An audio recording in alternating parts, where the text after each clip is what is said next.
ರಾಯರು ಸನ್ಯಾಸತ್ವವನ್ನು ಸ್ವೀಕರಿಸುವ ಮುಂಚೆ ಗೃಹಸ್ಥಾಶ್ರಮದಲ್ಲಿ ವೆಂಕಟನಾಥರಾಗಿದ್ದರು. ವೀಣೆ ತಿಮ್ಮಣ್ಣ ಭಟ್ಟ ಮತ್ತು ಗೋಪಮ್ಮ ದಂಪತಿಗಳಿಗೆ ಶ್ರೀ ವೆಂಕಟೇಶ್ವರನ ಅನುಗ್ರಹದಿಂದ ಎರಡನೇ ಮಗನಾಗಿ ವೆಂಕಟನಾಥನು ಜನಿಸಿದನು. ಬಾಲ್ಯದಲ್ಲಿ ತಂದೆಯವರ ಬಳಿ ವೀಣೆಯನ್ನು ಅಭ್ಯಾಸ ಮಾಡಿದರು. ತಂದೆ ತಾಯಿ ಕಾಲವಾದ ನಂತರ ವೆಂಕಟನಾಥನು ತನ್ನ 12ನೇ ವಯಸ್ಸಿನಲ್ಲಿ ಅಣ್ಣನ ಆಣತಿಯಂತೆ ಸರಸ್ವತಿಯನ್ನು ವಿವಾಹವಾದರು. ಅವರಿಗೆ ಲಕ್ಷ್ಮೀನಾರಾಯಣ ಎಂಬ ಮಗನಿರುತ್ತಾನೆ. ನಂತರ ವೇದಾಭ್ಯಾಸವನ್ನು ಶ್ರೀ ಸುಧೀಂದ್ರ ತೀರ್ಥ ಗುರುಗಳ ಬಳಿ ಮಾಡುತ್ತಾರೆ.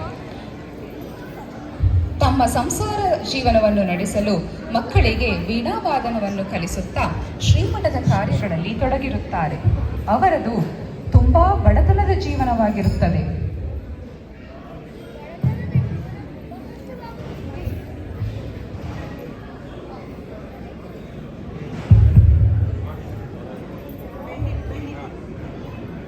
ಈ ಬಡತನದ ಜೀವನ ತುಂಬಾ ಕಷ್ಟವಾಗುತ್ತದೆ. ಪತ್ನಿ ಸರಸ್ವತಿ ಮಗ ಲಕ್ಷ್ಮೀನಾರಾಯಣನನ್ನು ಸಲಹಲು ಕಷ್ಟವಾಗುತ್ತಿದೆಯಲ್ಲ. ಬೆಳಗಾದರೆ ಸಾಲಗಾರರು ಬರುತ್ತಾರೆ. ಓ ಭಗವಂತ, ನೀನೇ ದಾರಿ ತೋರಿಸು. ಹರೇ ಶ್ರೀನಿವಾಸ.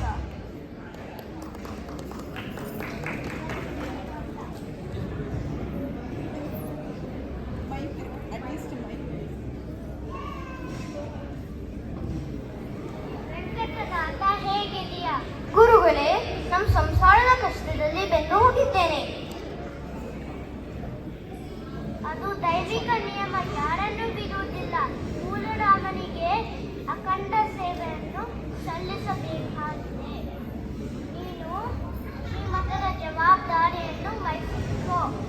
ತಾವು ಪರಿಹಾಸ್ಯ ಮಾಡುತ್ತಿಲ್ಲ ತಾನೇ? ಪರಮಹಂಸ ಪೀಠದಲ್ಲಿ ಈ ಸಾಮಾನ್ಯನಾದನ ವೆಂಕಟನಾಥನಲ್ಲಿ. ಸುಧೀಂದ್ರ ತೀರ್ಥರು, ಇದು ಮೂಲರಾಮನ ಆದೇಶವಾಗಿದೆ ಮತ್ತು ವೆಂಕಟನಾಥನು ಶ್ರೀಮಠಕ್ಕೆ ಸಲ್ಲಿಸಬೇಕಾದ ಗುರುದಕ್ಷಿಣೆ ಎಂದು ಮನವರಿಕೆ ನೀಡಿದರು. ಸುಧೀಂದ್ರ ತೀರ್ಥರು ತೆರಳಿದರು. ತದನಂತರ ವೆಂಕಟನಾಥನು ಚಿಂತಿಸುತ್ತಾ, ನನಗೆ ಇನ್ನೂ ಸಂಸಾರದ ಮೋಹ ಇದೆ, ನಾನು ಸನ್ಯಾಸತ್ವವನ್ನು ಹೇಗೆ ಸ್ವೀಕರಿಸಲಿ ಎನ್ನುತ್ತಾ ನಿದ್ರಾವಶನಾಗುತ್ತಾನೆ. ಅಂದು ಕನಸಿನಲ್ಲಿ ಸರಸ್ವತೀ ದೇವಿಯು ಕಾಣಿಸಿಕೊಂಡು, ವೆಂಕಟನಾಥ, ಇಲ್ಲಿಯವರೆಗೂ ಸಂಸಾರದ ಆನಂದವನ್ನು ಅನುಭವಿಸಬೇಕೆಂಬುದು ಶ್ರೀ ಮೂಲರಾಮನ ಇಚ್ಛೆಯಾಗಿತ್ತು. ಮುಂದೆ ಕೋಟಿ ಕೋಟಿ ಜನರ ಕಣ್ಣೀರನ್ನು ಒರೆಸುತ್ತಾ ಧರ್ಮ ಜಾಗೃತಿಯನ್ನು ಮೂಡಿಸು. ಏಳು ವೆಂಕಟನಾಥ, ಏಳು, ನಿನ್ನ ನೂತನ ಜೀವನವನ್ನು ಪ್ರಾರಂಭಿಸು.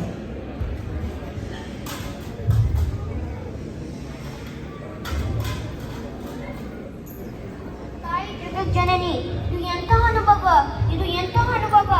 ಇರುಳು ಕಳೆಯಿತು, ಬೆಳಕು ಮೂಲಿತು, ನನ್ನ ದಾರಿ ನನಗೆ ಕಣ್ಣಿತು. ನಾಳೆಯೇ ನಾನು ಸನ್ಯಾಸತ್ವವನ್ನು ಸ್ವೀಕರಿಸಲು ಮಠಕ್ಕೆ ತೆರಳುತ್ತೇನೆ.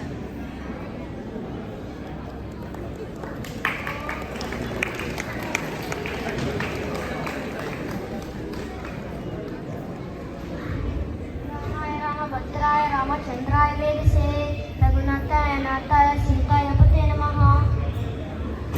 ಪತ್ನಿ ಸರಸ್ವತಿ ಮತ್ತು ಮಗ ಲಕ್ಷ್ಮೀನಾರಾಯಣನ ಜವಾಬ್ದಾರಿಯನ್ನು ಅಣ್ಣನಿಗೆ ವಹಿಸಿ ರಾಯರು ಶ್ರೀಮಠಕ್ಕೆ ಬರುತ್ತಾರೆ.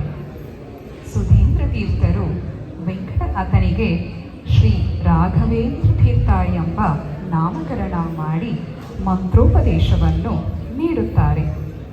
ವೆಂಕಟನಾಥನು ಈಗ ರಾಯರಾಗಿ ತಮ್ಮ ಗುರುಗಳ ಆಜ್ಞೆಯಂತೆ ಎಲ್ಲವನ್ನು ಪರಿಪಾಲಿಸುತ್ತಾ ಮಠದ ಜವಾಬ್ದಾರಿಯನ್ನು ನಿರ್ವಹಿಸುತ್ತಾರೆ.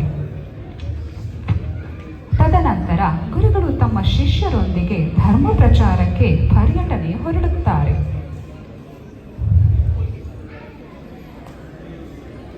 ಗುರುಗಳೇ,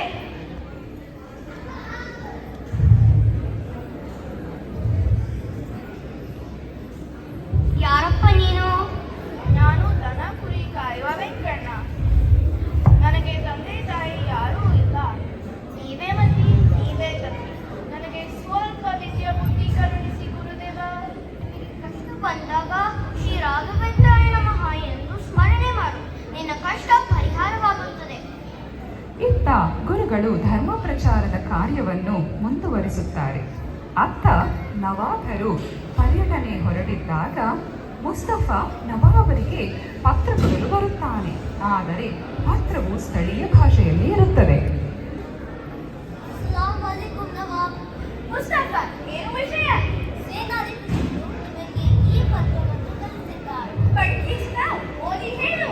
ನವಾಬ್ ಸಾಹೇಬ್, ನನಗೆ ಈ ಭಾಷೆಯನ್ನು ಓದಲು ಮಾಲೂಮೇ ಇಲ್ಲ. ಸರಿಯೇ? ಸರ್, ನಾನು ಈ ಭಾಷೆಯನ್ನು ಮುಂದೆ ಕಲಿತೇನೆ. ಈಗ ನಾವು ಈ ಪತ್ರವನ್ನು ಆತನ ಸಾಹೇಬರನ್ನ ಹತ್ತಿರ ಓದಿಸೋಣ. ಏ ಬಾಯ್, इधर आओ. ये पढ़ के सुनाओ. ये सुना, ನಮಗೆ ಈ ಪತ್ರವನ್ನು ಓದಿ. ನನಗೆ ಓದಲು ಬರೆಯಲು ಬರುವುದಿಲ್ಲ. ಸತ್ಯವಾಗಲು ಓದಲು ಬರೆಯಲು ಬರುವುದಿಲ್ಲ. ಓದಿ ಹೇಳದಿದ್ದರೆ ಶಿಕ್ಷೆ ಕೊಡಬೇಕಾಗುತ್ತದೆ. ಮುಸ್ತಫಾ, ಅಯ್ಯೋ, ಹೊಡೆಯಬೇಡಿ, ಹೊಡೆಯಬೇಡಿ. ಓಂ ಶ್ರೀ ರಾಘವೇಂದ್ರಾಯ ನಮಃ, ಓಂ ಶ್ರೀ ರಾಘವೇಂದ್ರಾಯ ನಮಃ, ಓಂ ಶ್ರೀ ರಾಘವೇಂದ್ರಾಯ ನಮಃ. ಹಾ, ಓದುತ್ತೇನೆ.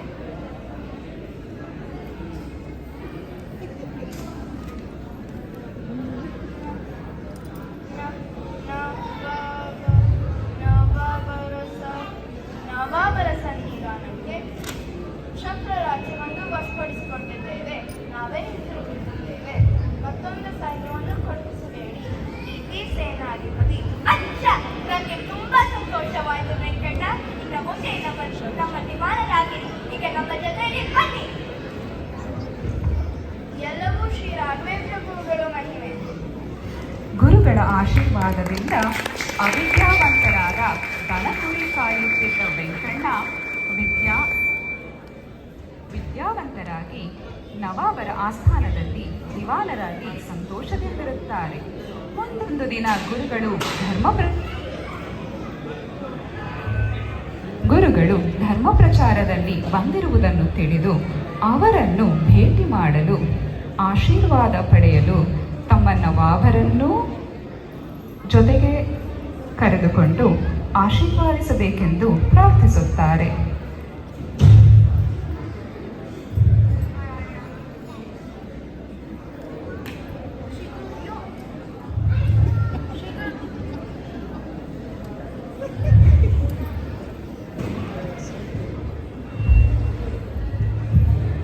ಶ್ರೀ ಗುರುಭ್ಯೋ ನಮಃ. ಗುರುದೇವ, ನಾನು ವೆಂಕಣ್ಣ. ಅಂದು ದನ ಕುರಿ ಕಾಯುತ್ತಿದ್ದೆ. ತಮ್ಮ ಅನುಗ್ರಹದಿಂದ ಇಂದು ನವಾಬರ ಬಳಿ ದಿವಾನನಾಗಿದ್ದೇನೆ. ನಮ್ಮ ಕೃಪೆಯಿಂದ ನನ್ನ ಜೀವನವೇ ಬದಲಾಯಿತು. ಧನ್ಯೋಸ್ಮಿ.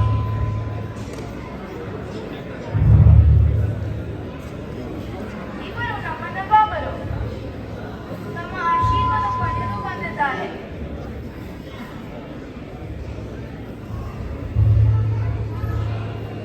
ಇವರು ನಮ್ಮ ನವಾಬರು. ತಮ್ಮ ಆಶೀರ್ವಾದ ಪಡೆಯಲು ಬಂದಿದ್ದಾರೆ. ಸ್ವಾಮೀಜಿ ಮಹಾರಾಜ್ ಅಸದುಲ್ಲಾ ಖಾನನ ನಮಸ್ಕಾರಗಳನ್ನು ಮತ್ತು ಕಾಣಿಕೆಯನ್ನು ಸ್ವೀಕರಿಸಬೇಕು.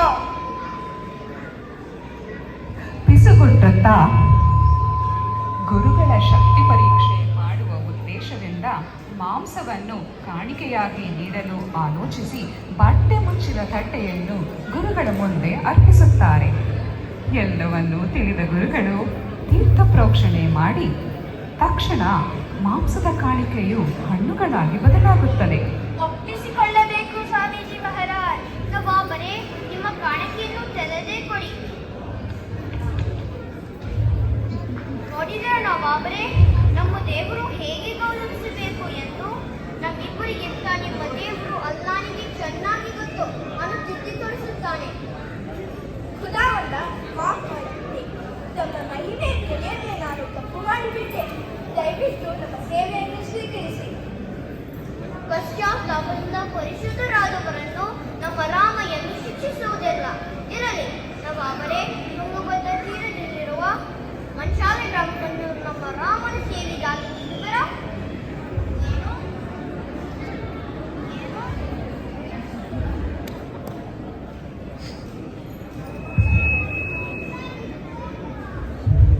ಏನೋ ಮಂಚಾಲ ಗ್ರಾಮವೇ? ಅದು ಬಂಜರ ಭೂಮಿ. ಬಂಜರ ಭೂಮಿ ಏಕೆ? ಬೇರೆ ಏನ್ ಬೇಕಾ? ಅದಾದ್ರೆ ಮಂಚಾಲೆ ಗ್ರಾಮವನ್ನೇ ಕೊಡಿ.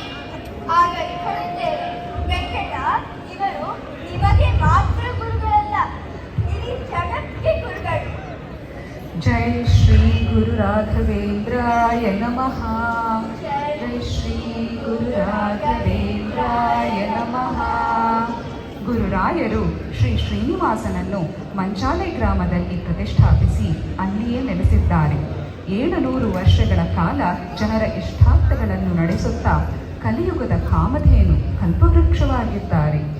ಓಂ ಪೂಜ್ಯಾಯ ರಾಘವೇಂದ್ರಾಯ ಸತ್ಯಧರ್ಮರತಾಯ ಚ ಭಜತಾಂ ಕಲ್ಪವೃಕ್ಷಾಯ ನಮತಾಂ ಕಾಮಧೇನವೇ. ಶ್ರೀಕೃಷ್ಣಾರ್ಪಣಮಸ್ತು. ಪುಟ್ಟ ಪಾತ್ರಧಾರಿಗಳ ಪರಿಚಯ.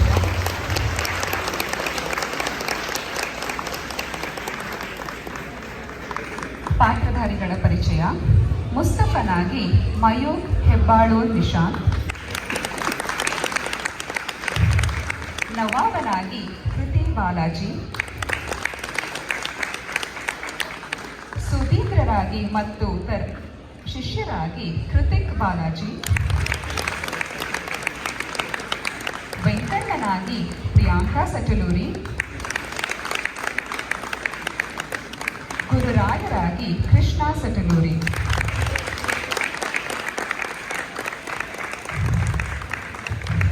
ಈ ಪುಟ್ಟ ನಾಟಕದ ಪರಿಕಲ್ಪನೆ, ನಿರ್ದೇಶನ, ರಚನೆ ಜಾಹ್ನವಿ ರಾಘವೇಂದ್ರ.